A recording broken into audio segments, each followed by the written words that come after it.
Comenzamos el bloque informativo en Extra News.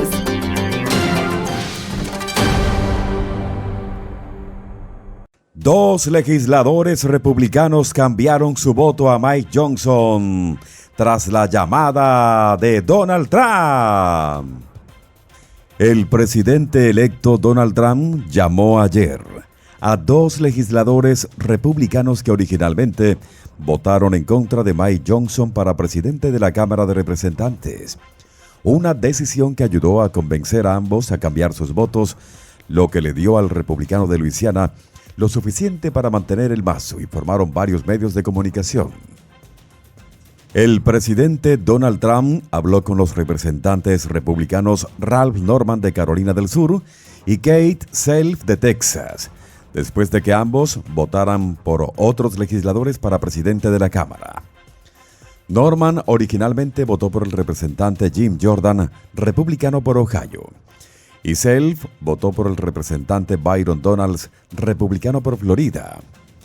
Sin embargo, gracias a una llamada telefónica con Trump que la representante Nancy Mace ayudó a organizar y una conversación con Johnson, ambos pidieron al secretario que cambiara sus votos a favor de Johnson, lo que lo llevó a la meta con una votación de 218 a 215.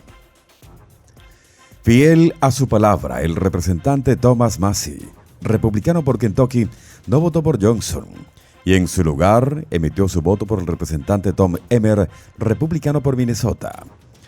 Massie fue el único republicano que se mantuvo firme. Self dijo que habló con Trump un par de veces, pero que Trump no lanzó ninguna amenaza, informó un diario. Mi único objetivo era promover la agenda de Trump. Para garantizarlo, expresé mis preocupaciones al presidente Johnson sobre la responsabilidad fiscal y el control del gasto deficitario, prioridades clave para mis electores, dijo Self en una publicación en X. Después de recibir garantías firmes del presidente de la Cámara de que los republicanos en la Cámara tendrán una fuerte representación durante el proceso de reconciliación presupuestaria, una piedra angular de la agenda del presidente Trump, cambié mi voto inicial. Norman dijo que estaba conectado con Trump a través de Mace, pero esa seguridad de Johnson finalmente impuso su decisión de cambiar de bando, informó un diario. Le hemos dejado claro a Mike la seriedad de lo que está a punto de hacer. ¿Va a luchar por los obstáculos financieros? ¿Va a luchar? Y esa era toda nuestra pregunta. Trump fue servicial, pero yo sabía cuál era su postura, dijo Norman al diario. Trump también llamó al representante Chip Roy de Texas, quien fue uno de los 6 republicanos que inicialmente no emitieron su voto durante la primera llamada de su nombre, informó el diario. Roy, que ha tenido un par de semanas tensas con el presidente electo, quería garantías de Trump de que no lo atacaría en redes sociales ni amenazaría con un desafío de las primarias en 2026, y Trump accedió, según el informe.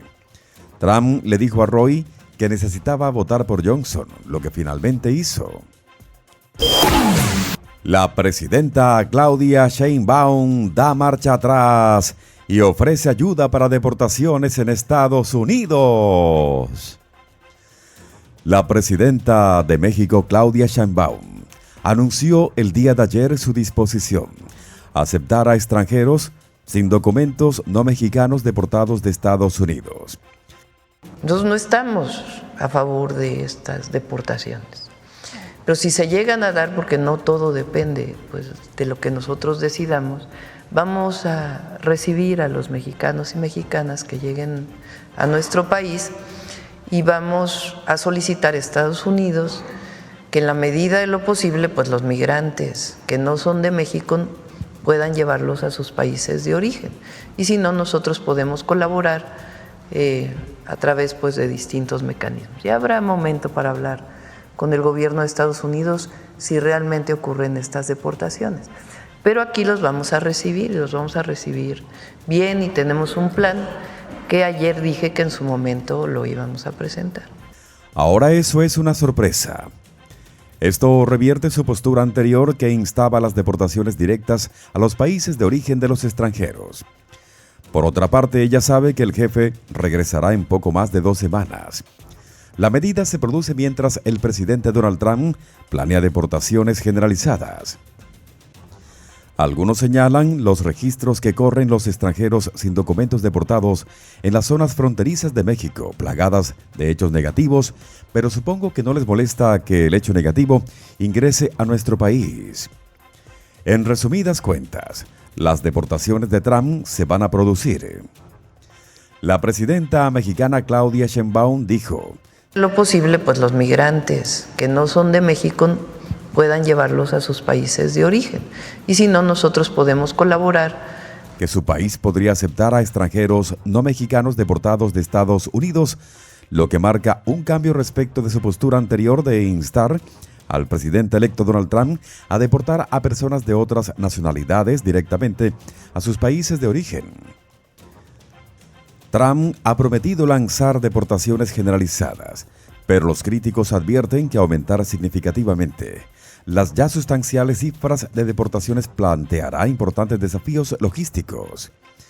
La política migratoria emblemática de Trump es parte de un esfuerzo por asegurar la frontera y frenar las cifras de migración, así como detener el flujo de sustancias que ingresan al país. Lo que hay que saber, el impacto de las deportaciones masivas se sentirá con mayor intensidad en las ciudades fronterizas del norte de México, donde los altos niveles de hechos negativos organizados crean un ambiente peligroso. Los migrantes no mexicanos deportados a estas áreas podrían convertirse en objetivos vulnerables de hechos negativos en esa zona. Durante el primer mandato de Trump, miles de peticionarios de asilo tuvieron que permanecer en México mientras se procesaban sus casos en Estados Unidos. Además, en virtud de una política de salud pública de la era de la pandemia, decenas de miles de extranjeros que cruzaron a Estados Unidos fueron devueltos a México.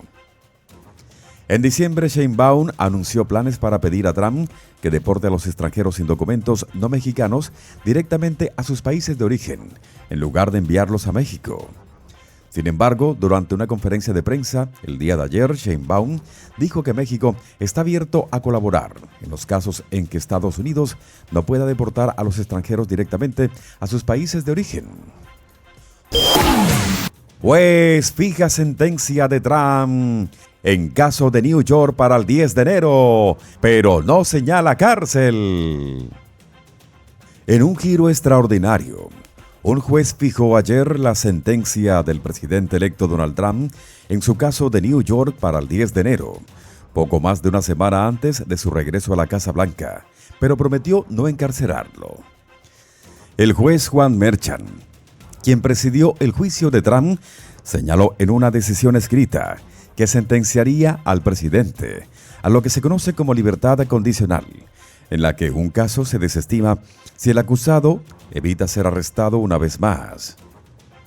En reacción a la noticia, el equipo de Trump emitió esta declaración. La orden de hoy del profundamente conflictivo juez interino Merchan en la cacería de brujas del fiscal de distrito de Manhattan es una violación directa de la decisión de inmunidad de la Corte Suprema y otra jurisprudencia de larga data. Este caso ilegal nunca debería haberse presentado y la Constitución exige que se desestime de inmediato. Se debe permitir al presidente Trump continuar con el proceso de transición presidencial y ejecutar los deberes vitales de la presidencia sin obstáculos por los restos de esta o cualquier resto de la cacería de brujas. No debería haber ninguna sentencia y el presidente Trump seguirá luchando contra estos engaños hasta que todos estén acabados. El desarrollo marca otro giro en el caso singular. En mayo, Trump fue declarado culpable de 34 cargos de falsificación de registros comerciales, que implicaban un supuesto plan para ocultar un pago a la actriz de cine para adultos Stormy Daniels en las últimas semanas de la primera campaña de Trump en 2016. El pago se realizó para evitar que ella hiciera públicas sus afirmaciones de que había tenido relaciones con el ahora acusado Trump años antes, supuestamente. Trump dice que su historia es falsa y que no hizo nada malo.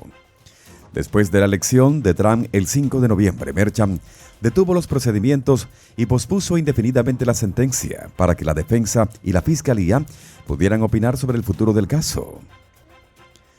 Los abogados de Trump instaron a Merchan a que lo deseche, pues dijeron que de lo contrario representaría alteraciones inconstitucionales a la capacidad del presidente entrante de gobernar el país. Los fiscales reconocieron que debería haber algún arreglo para su próxima presidencia, pero insistieron en que la condena debería mantenerse. Sugirieron varias opciones, como congelar el caso durante su condena o garantizarle una sentencia sin prisión. También propusieron cerrar el caso y dejar constancia formal tanto de su condena como de su apelación pendiente. Una idea novedosa que se inspira en lo que hacen algunos tribunales estatales cuando los acusados de delitos fallecen mientras apelan sus casos. De igual manera, Trump asumirá el cargo el 20 de abril. El senador Thune dice: no estoy seguro de que todo el Partido Republicano apruebe las propuestas del presidente patriota.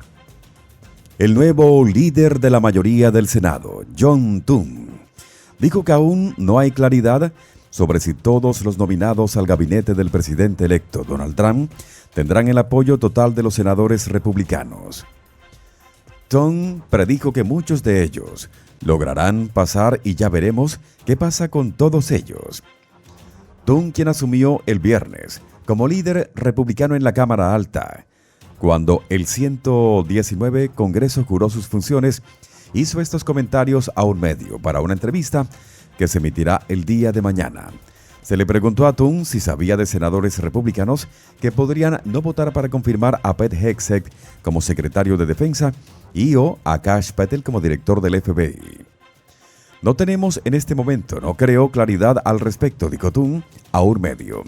Creo que estos candidatos son bastante nuevos. Han estado dando vueltas y llevando a cabo sus reuniones. Creo que, francamente, han ido muy bien, pero todavía tienen que presentar su caso ante el comité. Los republicanos tendrán una ventaja de 53 a 47 sobre los demócratas, pero un puñado de senadores republicanos se han mostrado reacios a votar por Hegseth, Patel y Tulsi Gabbard para director de Inteligencia Nacional. No conocemos toda la información sobre algunos de estos nominados, dijo Thune. Creo que sabemos mucho sobre ellos, pero merecen un proceso justo. Y eso es lo que nos hemos comprometido y prometido y espero cumplir. Creo que en la mayoría de los casos, al menos la mayoría de nuestros senadores republicanos, están inclinados a darle al presidente las personas que él quiere en estos puestos, dado, ya sabe, el proceso por el que pasan, y si pueden o no manejar el proceso del comité y asegurarse de que lleguen al pleno para una votación. Muy pronto, vuelve a escuchar las noticias más relevantes en este canal de noticias.